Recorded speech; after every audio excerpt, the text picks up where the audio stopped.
ವಾಹನ ತಿರುಗಿಸುವ ವೇಳೆ ಚಾಲಕನ ಕಣತಪ್ಪಿನಿಂದ ಜೀಪಿನ ಮುಂಬದಿಯ ಚಕ್ರ ಒಳಚರಂಡಿಗೆ ಬಿದ್ದ ಘಟನೆ ಕಾರವಾರ ನಗರದ ಅರಣ್ಯ ಇಲಾಖೆ ಕಚೇರಿ ಎದುರು ನಡೆದಿದೆ.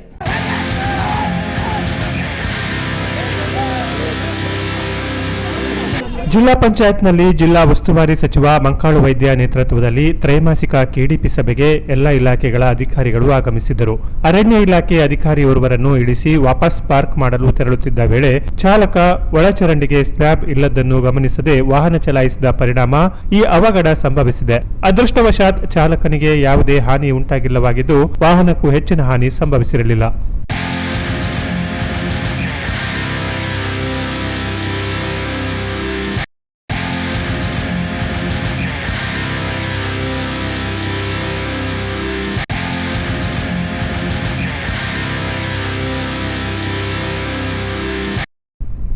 Canara plus news Karwar.